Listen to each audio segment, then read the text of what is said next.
A game set in China that takes place west of Xi'an? Oh, baby! They made this game specifically for me, specifically for my autism. I'm sorry, but an action-adventure, story-driven, Uncharted-style game set in 9th century Tang, China, in the Gansu Pass, under occupation of the Tibetan Empire? And excuse me? And this isn't made for me specifically. I don't believe you. I don't believe you. If you're clicking on this video, I can only assume it's because you have heard of Blood Message and you've seen the reveal trailer for it. But if you haven't, by God, if you are on this channel at all, go watch that shit, man. Yes, it was mostly a story trailer and we don't know anything about the gameplay or anything. And maybe it's all quick time events, but I don't give a shit. I'm gonna buy it for the history because I have been asking for someone to make anything set in Western China forever. Not on this channel. I can't really back up that claim. But, oh my God, that's like my main issue with Asian fantasy has for the longest time been the fact that they refuse to get anywhere outside of like China, Korea, Japan area, when the most interesting parts of Asia are where all the where everyone intersects, like East Asia, Persia, India, where all those people intersect, throw in the Turks and Mongols as well. That is the most interesting part of Asia, and that is what should be focused on for Asian fantasy. Blood Message is not a fantasy, but it's my fantasy to have more games set in that time period. China is apparently slowly replacing its freemium gacha slop games with apparently AAA single-player experiences, and I, for one, could not be happier. I was going to make a totally different video this week, but I had to scrap it as soon as I heard about Blood Message. I don't get hyped for video games that much. Like, even EU5, I'm like, oh, cool, I'll buy it when it comes out, but that's all that I think about it for now. I want this game. I want Blood Message, and I want it to be good. It needs to be good.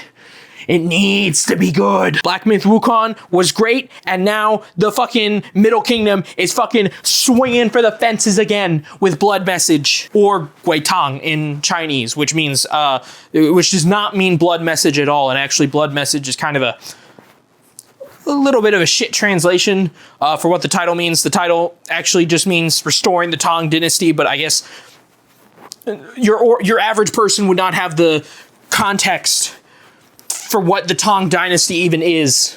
A lot of the people I saw react to this trailer, I'm pretty sure they were under the impression it was a fantasy game, which is sad. But that's why I'm making this video. That's why I'm making this video. I want to give the devs credit for making a game super specifically tailored to my autism, and I'm gonna make a video about the history of Blood Message, everything you need to know about all the factions involved. I'm gonna do basically just a crash course of everything that you need to know about the time period and the setting, so when you go into Blood Message, you don't ask stupid questions like, Tibet had an empire? Okay, it's not a stupid question, but it will seem like a stupid question after you watch this video.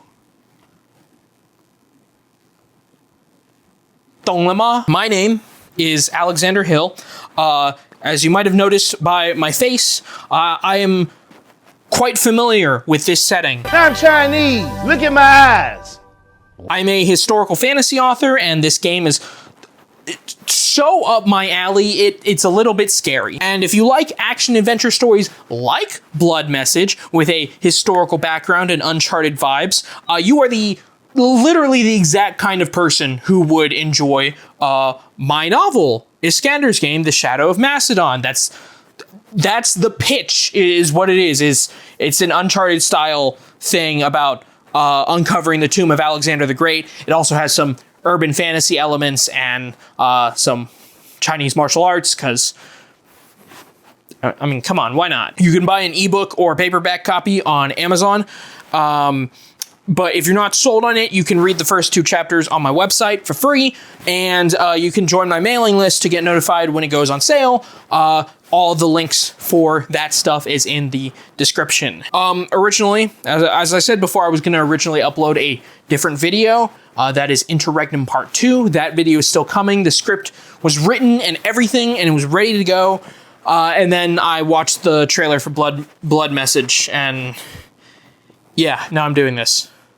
Interregnum 2, I'm honestly going to try and get done in a week, if I can manage. If not, that is the next video, unless for some reason there is another Blood Message level historical piece of media that drops that I want to talk about as much as I do Blood Message. So, Blood Message, for those who don't know, it takes place during the eve of the Tang Dynasty, one of China's golden ages, and it follows a slightly obscure event in Chinese history where the Tibetan Empire took advantage of the Tang Dynasty's weaknesses in order to capture Shazhou, modern-day Dunhuan, which was one of several cities along the Gansu corridor that connected China to the Silk Road. While a successful rebellion was launched by a Tang general, Shazhou is very far out west, and reinforcements had to be called for due to stuff I will talk about later. 10 messengers were sent to the Tang capital, Xi'an,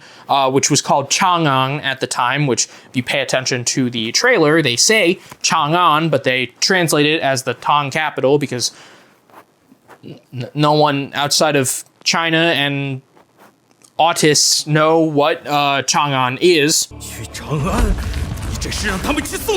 They sent 10 groups of messengers. 9 of them never made it there.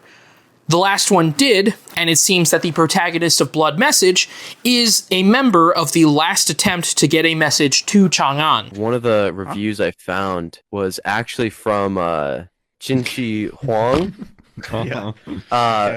From 243 BCE, and he just said works, and he provided these photos. Oh my God.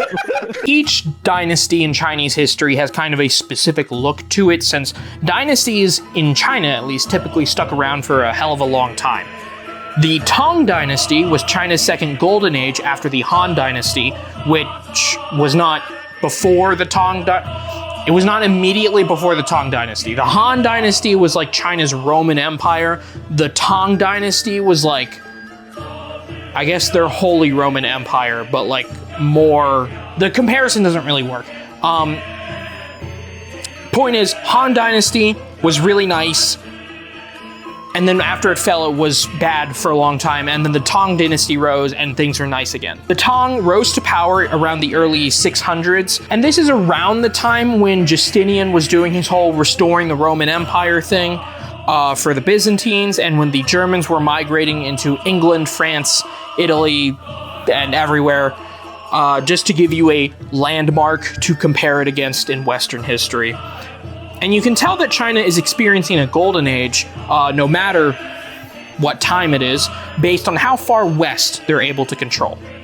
A really weak China will be based in the south around Nanjing or the Yangtze River, as the north is usually being fought over by a bunch of squabbling barbarian tribes. A relatively strong China will base itself out of Beijing, Xi'an, or Luoyang around the Yellow River, proving that it's strong enough to hold the north against barbarian invasion. A really, really strong China will be powerful enough to project its power westward and make contact with other civilizations. Because China is so isolated from the rest of Eurasia via endless steppe to the north, the tallest mountains in the world to the south, and deserts and mountains and more deserts to the west, the only trail that can realistically take someone from China to anywhere else in pre-modern times is the Hexi corridor, or the Gansu corridor. It has a couple of names, but it's called Hexi in the Blood Blood Message trailer, you have no idea how hard it is to not say Blood Meridian every time I say Blood Message. This is the modern day province of Gansu, and it's a really skinny arm that comes off of China whenever they're doing well, because fielding troops on the other side of that corridor is about equivalent to us, logistically, trying to fight a war on the moon. Technically possible if we really wanted to, and we tried, but it's a hell of a hurdle, and right now we would not want to do it. And if you look at a map of the Tang Dynasty, well, it has the little arm that goes out. So it's a golden age. The Tang is also one of the earliest periods in time where the Silk Road opens. The Silk Road really only operates when China, or whoever rules China, is powerful enough to maintain control over the Gansu Pass, the Gobi Desert, the Tarim Basin, the Tian Shan mountain range, and at least reach into the Fergana Valley. Because that is how damn isolated China is from the rest of Asia. The Tang and Han dynasties, which are usually considered the two biggest golden ages in Chinese history, were really defined by cosmopolitanism. Cooperation with Mongols and Turks gave them the ability to beat the fuck out of other barbarians, and the only times when China had any kind of multiculturalism is when it's strong enough to actually go and settle in places that have other cultures.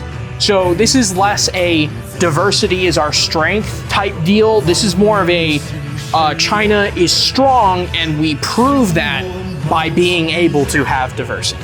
So the Tang power base was really reliant on having Turkic and Mongol generals who would know how to properly field a cavalry army, because I don't know the reason, but for some perennial issue throughout all of Chinese history, China's been really, really bad at doing cavalry. They kind of got the hang of it during the Warring States period, but aside from that, they basically relied on Mongols and Turks to do cavalry for them. The reason why the Tang are weakened in the time of Blood Message is exactly for this reason. If you're not familiar with Chinese history, every so often, and you might have seen a meme of this, there's some kind of war in China. It's always a civil war.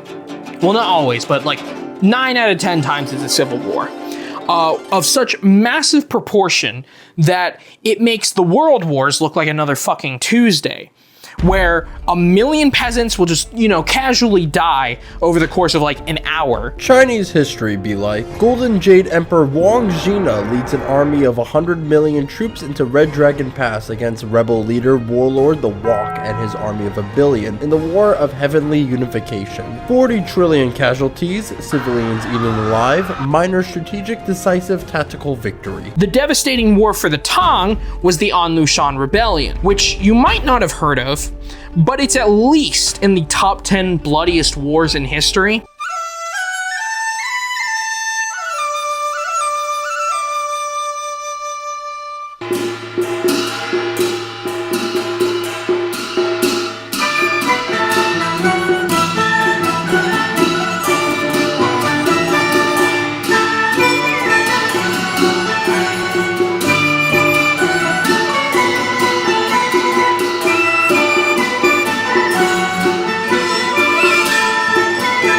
An Lushan was a Sogdian warlord who was working for the Tang dynasty against other barbarians, specifically in the east, and he became incredibly influential in the Tang court and started pushing out Chinese generals in favor of hiring more barbarian generals than there were already. Obviously, the Chinese generals didn't take this too well, so eventually matters got to the point where An Lushan launched a rebellion in an attempt to take over China for himself and create a barbarian dynasty, which has not been a terrible idea before, but usually the barbarians just get sucked into China's culture regardless, and then they forget how to do cavalry anyway, so. Also, An Lushan was the adopted son of the emperor's favorite concubine, who he was also having an affair with, where they reportedly indulged in what is known today as the adult baby fetish. I'm not making that up, but that might have helped move the whole like civil war thing along, you know. I'll spare you the details, but the An Lushan Rebellion went on for so long that it was ended by the descendants of the people who started it.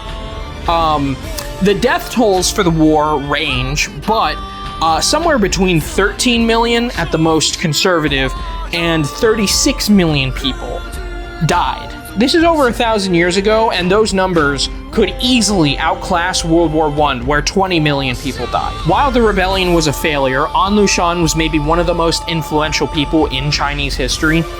The rebellion destroyed the old Tang system, and even though the Tang Dynasty went hobbling on another 150 years or so, China was really never the same.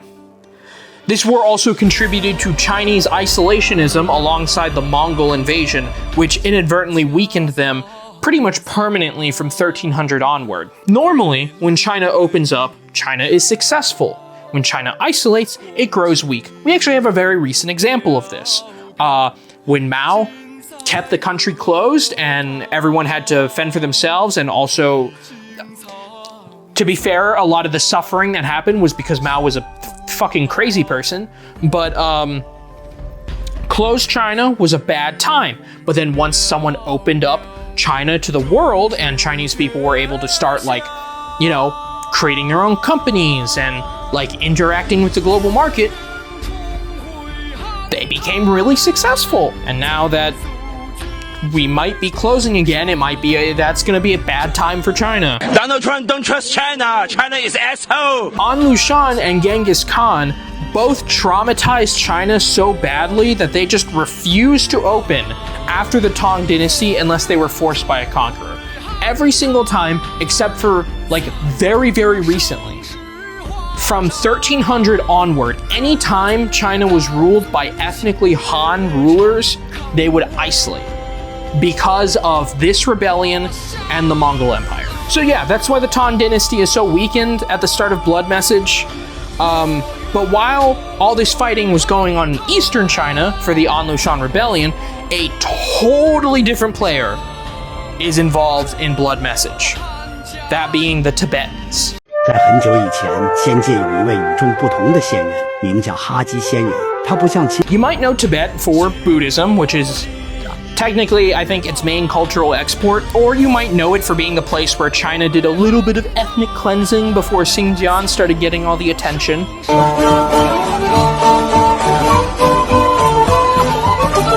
But back during the Tang Dynasty, there existed a Tibetan Empire. Up until the 7th century, Tibet was a really high-altitude mess of barbarian tribes who were semi-nomadic raiders and, you know, did barbarian stuff, where their entire economy basically subsisted on raiding and pillaging each other, which, fair enough. But due to their geography, it was pretty easy and really advantageous to start building castles, because pretty much the entire Tibetan plateau is barren and mountainous, so there's plenty of rocks to build with.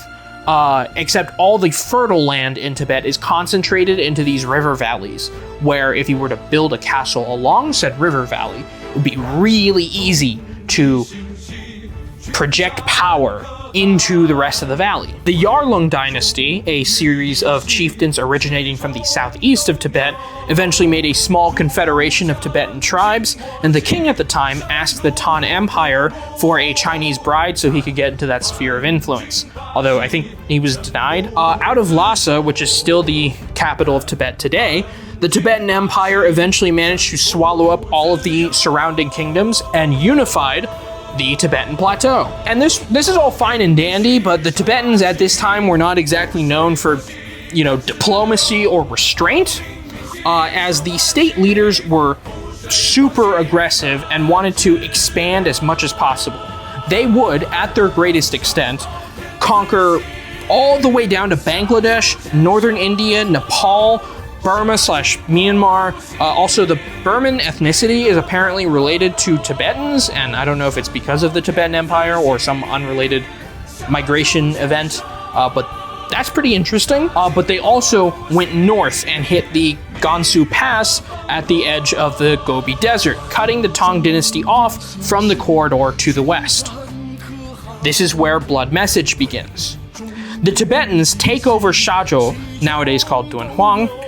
General Zhang Yichao was the son of the Tang general who was stationed at Shazhou at the time during the occupation. And in spite of Tibet having conquered the area, they were unable to get the local population under control or establish any kind of institution to suppress rebellions, aside from leaving a garrison at all the big cities. So General Zhang got together with local Han, Uyghur, and Tuyuhun people to overthrow the Tibetan occupation.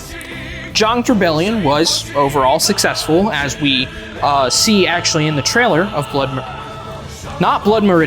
Message. As we see in the trailer of Blood Message, Zhang's rebellion is successful, as the Tibetan garrison is forced to flee the city. But Dunhuang wasn't the only city in the Gansu Pass under Tibetan control, and Zhang soon found himself under siege from 11 other Tibetan garrisons from other conquered Silk Road towns in Hexi/Gansu. Zhang attempts to send for reinforcements from Xi'an, but again, this is the equivalent of trying to fight a war on the moon. 9 of his messengers never make it. In Blood Meridian, you play as the 10th messenger to try and secure support for against the 11 other cities besieging Dunhuang. Now, because it's history, we do already know the outcome of the story.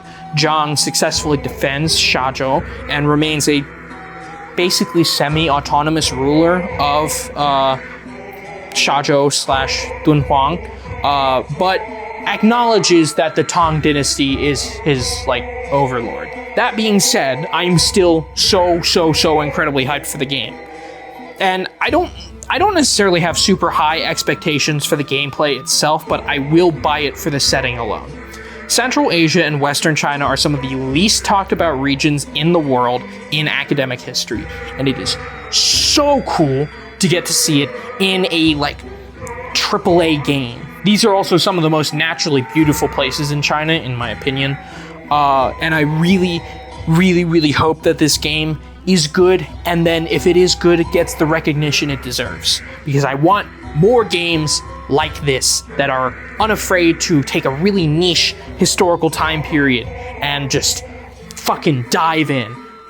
Same thing with KCD. Unfortunately, I don't think the story will be allowed to dive too deep into the Tibetan Empire, since it looks like the antagonist in the trailer is some fictional general involved with the An Lushan Rebellion, and the CCP is very Winnie the Pooh pilled, ooh, don't touch that, about Tibet and Xinjiang, which is the relevant regions in this game, in this setting and time period. Nonetheless, I think it will be a really cool game. And now I want to write something that takes place in a place like this myself. And I think this sort of setting is the fix to Asian fantasy that I've been looking for a long time. Yeah, if you liked this unhinged, barely scripted, compared to my other videos, rant about China and Tibet and how I'm really hyped for Blood Message, go ahead and subscribe. I talk about history on this channel, and I do want to get around to doing a bit more Chinese history, but my niche right now is European. You can also pick up a copy of my book, or read 2 chapters for free, or get notified when it goes on sale. All the links for that, again, in the description. And check out Blood Message. It looks so good. It looks really cool right now. I'm not gonna sing its praises if it turns out to have shit gameplay, but right now it looks really, really cool. And I'm going to get my hopes up a little bit. Okay? Interregnum 2. Coming next week or the week after that. Yeah, I needed to talk about this. Okay. Bye. Or should I say, 操你妈, 再见. How to say, I'm a freak for real. I'm gonna touch you in Chinese. 我是变态，我要摸你。我是变态，我要摸你。我是变态，我要摸你。